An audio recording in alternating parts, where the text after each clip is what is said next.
Eastern Side where we are the East Coast Horror Group. And without further delay, let's bring out Miss Shawnee Smith.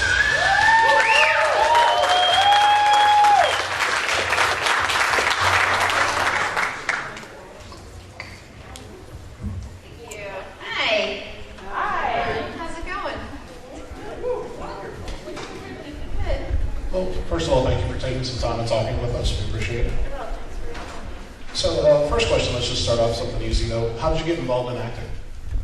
Oh boy, it was, my mother was very competitive, and she remarried when I was 8. And there was a girl on the block who did, we moved, and she did Northern toilet paper commercials, and this little Irish girl. And her mother, we go walks around the block, her mother said, Arlene this and Arlene that, and my mom got all competitive. She's my daughter. She took a bunch of pictures of me and got me an agent. And then I did more commercials than Arlene. Yeah, where's Arlene now? We don't know who Arlene is. Who knows? You won. I won.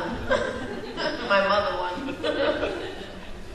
So, you've done theater, you've done film, you've done television. Is there one that you find more satisfying or more challenging? What do you feel different? No, they're all like really different. The fun thing about theater is you rehearse and you get that camaraderie, and then you get to do it from beginning to end, you know, and you get that interaction with the audience. And so half-hour sitcom, the old way, was kind of like combining live theater and TV. Becker was like that, so it was really fun to get the energy from the audience. You know, it's like, you know, you feed off of, yeah, that's really good. And then it's also fun to kind of craft something when you have more control, like in film. So and film, you're out of sequence, you know. So yeah, they're very different. I didn't know that. It was old school style, 4 camera, or 5 camera, a lot of cameras. So one of your first major films was Summer School. Not really horror, but it had the horror element to it. Talk a little bit about working on that film and a little bit about the makeup for the prank scene in this film. Oh yeah, was that Tony? I forget, because there was one epic special effects. Yeah, the one in the classroom. And then the Blob. They were both. Right. Who was that? Who did special effects on Summer School? Anyone know? Anybody? This is a test. We're all failing. Okay, me too. That's great. So let's see. Summer School. I was the only one who was actually underage when we filmed that, so I'd have to be in 3 hours of school every day. And it's a pain in the butt, you know, for the filmmakers. But I got the part because my older brother was in the Army, and when he came back, like for a vacation, I would always wear his Army uniform for the day, like to honor him. He was like 6 feet tall. So roll it up, roll it up. Well, my audition was on that day, and Carl Reiner just thought that was the greatest thing ever. So he hired me. And you have to do school. And that was a lot of fun. We had Halloween trailer decorating contests. And Kirstie Alley was always on some crazy brown rice diet. Everybody was really fun. And the special effects were awesome. Yeah, I can still feel that latex on my neck. So, what was it like being such a young actor working with such a great director like Carl Reiner and also working with Mark Harmon? Yeah, well, you know, Carl Reiner's just kind of as good as it gets. Yeah, we're just really lucky. And Mark Harmon's such a gentleman. He's really stellar. Yeah, I've worked with some great people. Like Ted Danson's pretty stellar. Charlie, I'll love forever. You're pretty stellar. Yeah. Ah, thanks. So, you worked on the Blob. So, could you tell us about the time on set there and what it was like to be, in a remake of a film of that night? Good thing I didn't really realize the magnitude. I can think of his Kevin Dillon and his mullet. It was awesome. We'd be doing interviews with Kevin, and I'd be like, wow, it was like a spiritual battle, you know, and real serious, and Kevin's like, Shawnee, it's a horror movie, you know, like, yeah, we had some fun, you know, got to fire some guns, rode the motorcycle, it's awesome. Pretty good pressure. And I remember late night shooting all night long in the freezing cold, drinking lots of coffee. And Abbeville, Louisiana, that's right. The whole town, it was one main town road, and so the whole town got involved. I remember this kid who's got to be an adult now, Donnie, who's just a kid working on the crew, you know, and sometimes he'd fall asleep on my lap, you know, anything. Family affair. There's the one restaurant down there, we'll cook everybody food. Yeah, really sweet town. Do you remember a lot of practical effects used? How did they do the blood? Or was it one of those things where you had to pretend you were looking at Oh, something? yeah. A lot of that. A lot of a piece of tape on a stick, you know? A lot of that's fun to act. But they did different things. At one time, they had, we were in Northridge, and there was an art school there. And so they got all these art students to volunteer. They were like inside of a big piece of silk, and had like these mechanisms in their hand, and they all walked kind of together in unison and made it move. And sometimes it was like plastic crystal, sometimes it was stuff. I said, what is this made out of? They said, well, you drink it in your McDonald's milkshake. I haven't had a lot of McDonald's milkshakes since then. But they use a lot of different kind of effects. Yeah. So, you got to work with John Candy in your film there. What was it like working with him? Awesome, pretty much. I remember him call me one night. He says, Shawnee, this is John. I says, oh, hi, John. Are you asleep? Yeah, I'm just a kid. Hey, come downstairs. What? Come downstairs. There's a white limousine. Come on, Shawnee. I says, okay. Come downstairs. It's him and Bon Jovi, the whole band, in a white limousine. And we commenced the touring, like the red light district, and the blues clubs. And John was up in the, got up on stage and sang the blues. It was funny. I mean, I was 18, maybe even 19. But that was really fun. And John Bon Jovi there were like, dancers on the stage, and he's just telling me how much he loves his wife and about their life. And I thought that was pretty cool. Yeah, John was awesome. I said if he could be like a tiny bit as kind to himself as he was to everyone around him. He was so concerned, but he had his personal trainer there to help him. He was having her train everybody else, and he was just so kind, so generous, but clearly to himself. So did you guys were they expecting John Candy much of you? I don't know. I mean, who expects that? It's great when it happens. So you were in the TV series This Thing. Talk about working on a production like that. I'm sure it was comparable to a major Hollywood production. Yeah, well, that was great because I hadn't worked for a few years.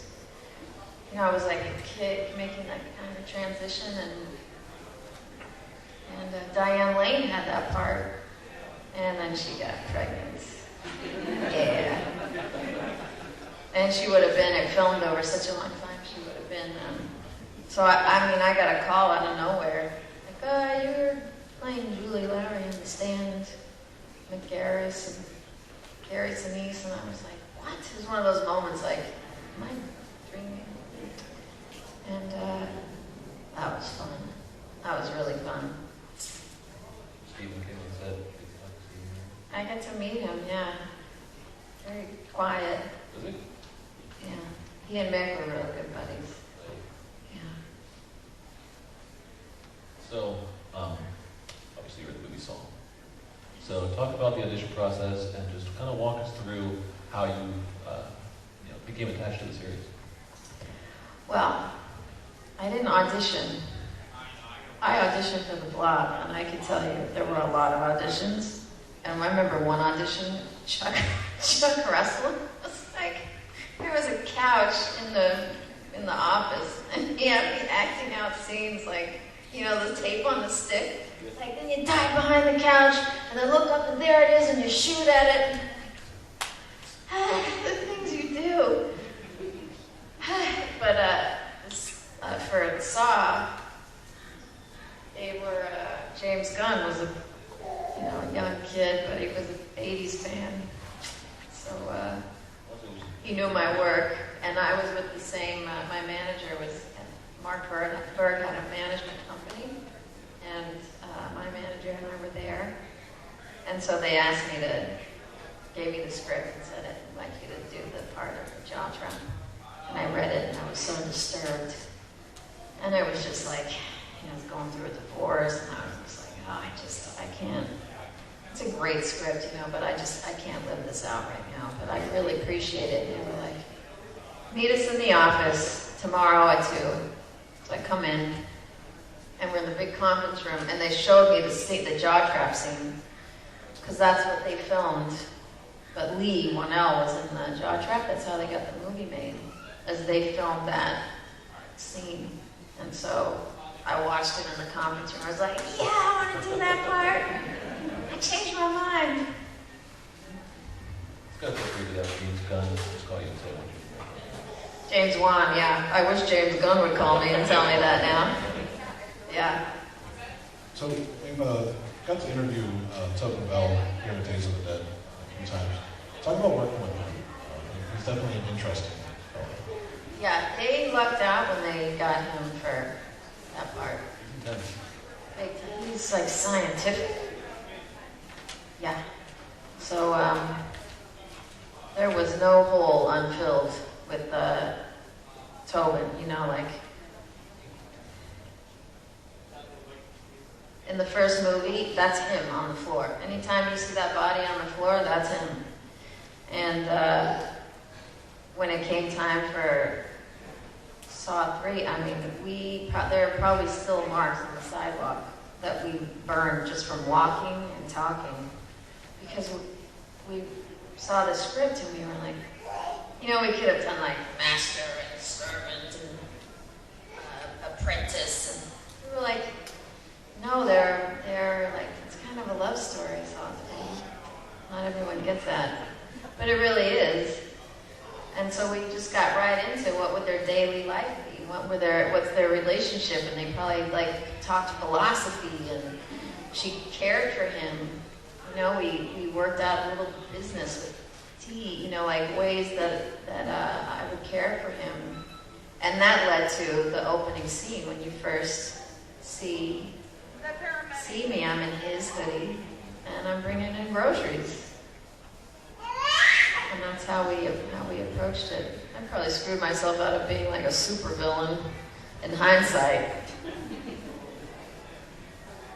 So, you were involved obviously with the Mask Trail and also the Needles one, which is the one that got that awful. Yeah. So, do you have a particular? I assume you've seen the films, all the films. Do you have? Do you have a trap that's your favorite personally, besides the ones you act in? They all have symbolism associated with them. That's why I made them so important. Yeah. They're pretty horrific. I think not just because I was in it, but I think the needle pit and the jaw trap were pretty epic. They were. Definitely was jaw trap. Yeah, they told me right before we filmed that scene, they had college students taking those needles out one by one. And they didn't realize they needed like 100 times more needles than they thought, and put them in the monofilament. One by one, 300,000 or something. Right before we shot the scene, they said, there's one that we are not sure. The odds were. The odds were, yeah. Now, would you consider Jigsaw a serial killer? Would you? Personally, no. No? No, he gave you the option. I gave you the option. Awful options, but he gave you the option. And he never really killed anybody. So I was just curious if you had any thoughts on that. Yeah, well, I certainly don't think Amanda saw him as that. You know, Shawnee Smith, I don't know if he was doing it was like such a service to people. I think there are probably gentler ways to try and wake people up to appreciate their lives, but it was an effective method. But yeah, I don't think Amanda saw him. I mean, she loved him. Almost as a savior of sorts. Yeah, he was her savior. And that's the end was so tragic, you know, because she thought he had betrayed her. A lot of horror movies, the writing isn't always the best, but it seemed with Saw that they really cared about the story, and it really cared about every character that you saw in the films. Talk a little bit about that, to be able to have such a great story intermixed with the gore and violence. Yeah, well, I think that, that all came from the first one, that first bit of genius, which I always love. Like, a lot of great things come from the confines, like the limitations they had. So they had no money, they were very limited, so they're like, what can we come up with for, that we could film in one room with two people. And so this incredible idea came out of that. And everything else, I mean, how many, 7 of them now, have kind of ridden out of that initial concept. What are you doing here?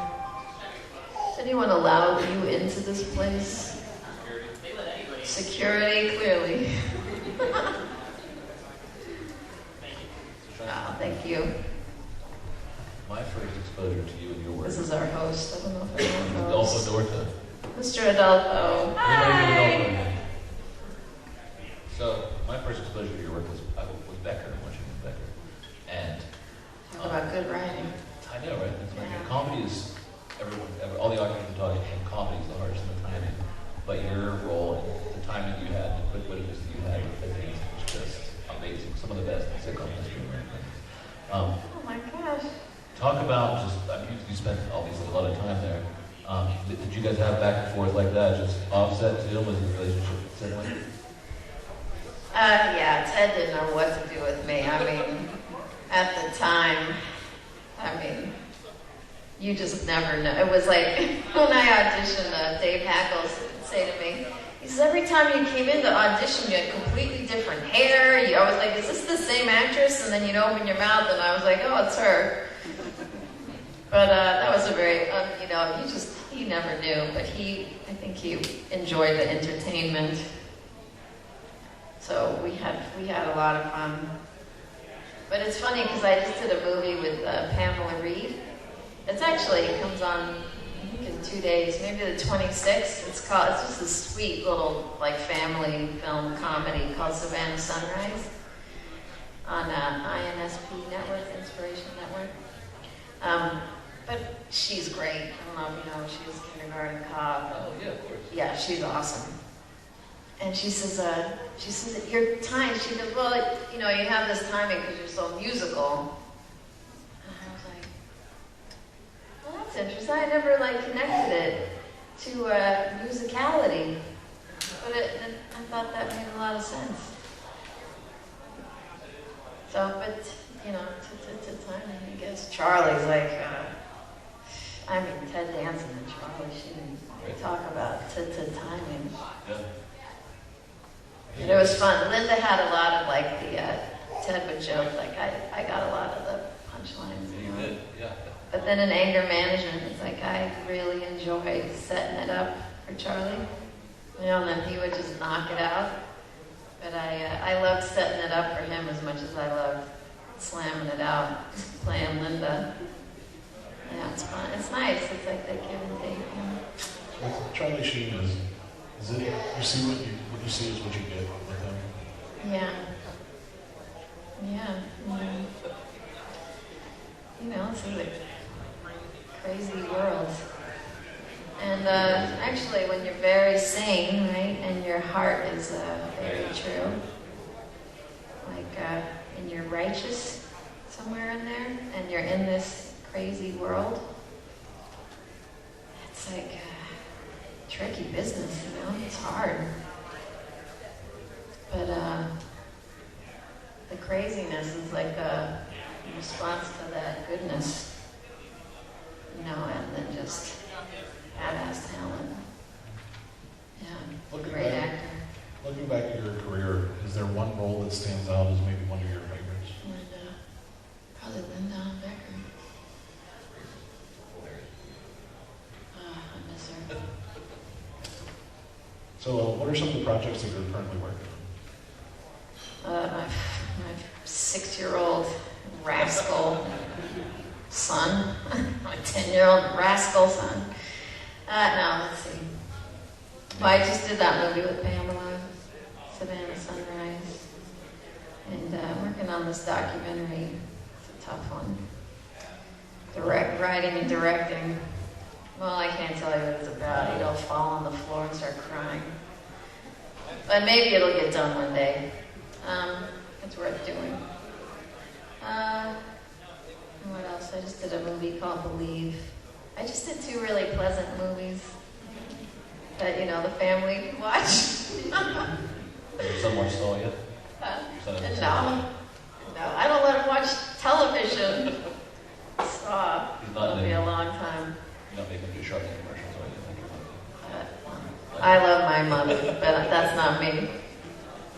No, I shelter them. But you know, that's how it goes, right? Yeah. You turned out pretty good. Yeah, my mom's all right. We all have our faults. So do we have any questions from the audience real quick? They can come out to you. Anybody? Anyone? Don't be scared. They're like, well, she pretty much covered it. Here's the lovely lady. How did you get involved in doing music and being a band? Well, my father was a big jazz fan, and so since the time I can remember, he would take my brother and me to jazz clubs, and he'd just be there with his eyes closed, you know, and every little thing each instrument did, you know, you could see it hidden. And so there I'd be like my eyes closed, feeling the music, and my mom sang, so it was always around, you know, and then I think somehow I came to know all these like heavy metal musicians like Robert Trujillo and Roy Mayorga and Benji Webb, you know, Skindred, Dub War. I don't even know how it happened. But so I say, oh, it would be interesting to have like a real heavy music, but with a very feminine female front was the concept. You know, we're a little ahead of the time, and like 3 years after we quit, this became popular, but there were much better singers than me. You know, it became a sound. But, so I think I just kind of like, there's something in that, you know, I put my ear right up to the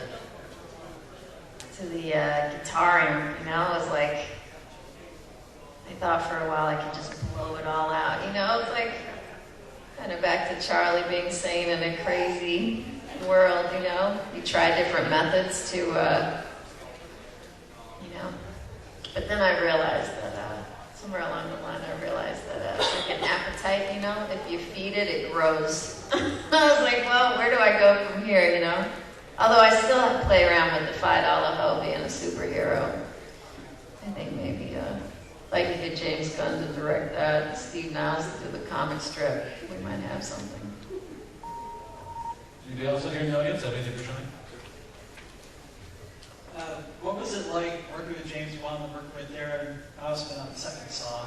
What were their different styles and what did you work with? Well, James is he's like a mad scientist, you know. I mean, he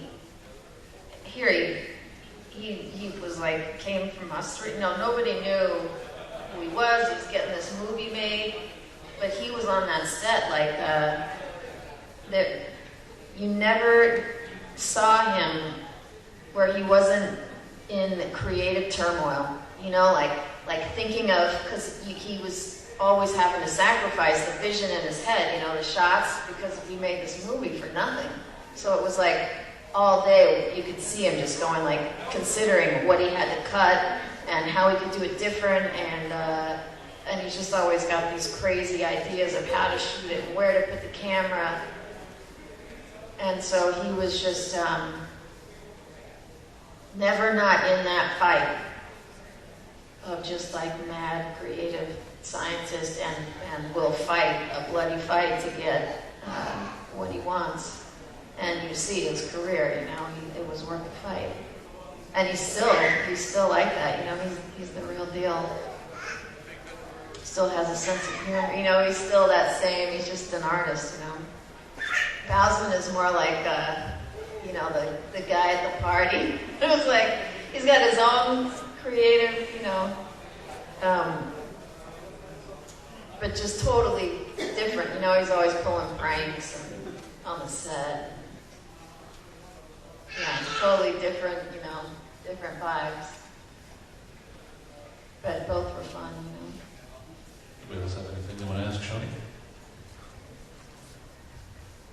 Going once, going twice. Everybody put your hands together for the brilliant and talented Shawnee Smith.